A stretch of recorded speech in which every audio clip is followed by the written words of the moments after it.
Oh, hey, good morning. Hey, good morning. Jesus is Lord all day today. Thank God the word works and nothing is impossible to you because you are a believer. Yesterday we talked about Mark chapter 9, verse 23. Jesus said unto this man that had brought his son to him for healing, he said to him, if thou canst believe, and I love this, all things are possible to him that believes. Well, I'm a believer and you're a believer. Look over here at Matthew chapter 17, verse 20. Jesus said unto them, because of your unbelief, when they had said, why couldn't we cast out this spirit? Jesus said, because of your unbelief. Then he went on to say, but verily I say unto you, if you have faith as a grain of mustard seed, ye shall say unto this mountain, be remove hence to yonder place, and it shall remove. Now watch. And nothing, I like to rephrase that, Nothing, 2 words, no thing shall be impossible unto you.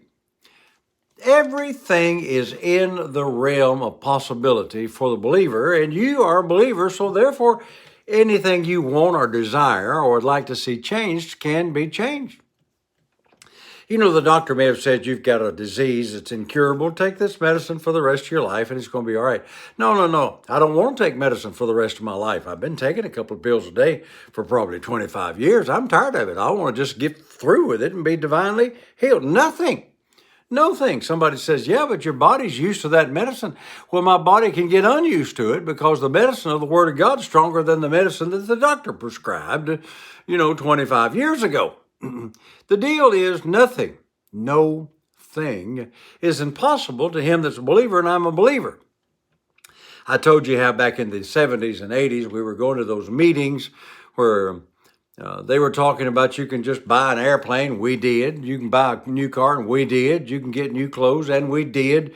You can buy a motorcycle, and I did. And I've still got the first airplane that I've ever had, and I've still got the first motorcycle that I ever had. I've had several since then, but I just found out that there was nothing impossible to me, and stuff and things like that was all right. And we're talking about much greater things than that.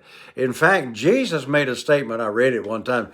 Wow, it nearly scares you. Jesus said, the works that I do shall you do also, because I go to the Father. Well, I got a question for you. Did he go? The answer is yes. And so we should be doing the greater works. Let me read out of Mark chapter 11. You know it, but I want to read it again. Verse 24. Therefore I say unto you, what things soever you desire when you pray, believe you receive them, and ye shall have them. Believe you receive them, and you shall have them. Now watch. The them that you're going to have is them that you believed that you received when you prayed. Believed. You're going to have to believe this stuff, not just kind of sit around, well, maybe the Lord's going to take care of that. Well, he might, yeah, but I can do it without him. I love Joshua and Caleb. They said, now give us our mountain. They came back there and the 10 spies had given a terrible report of all the stuff. And Joshua and Caleb said, we are well able.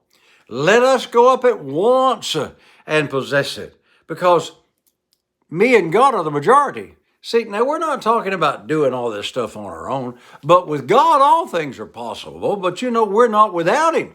He's on the inside of me, and he that's within me is greater than he that's within the world. So nothing is outside my realm of possibility. Somebody says, oh, I bet you want to be the president. No, wouldn't have that job.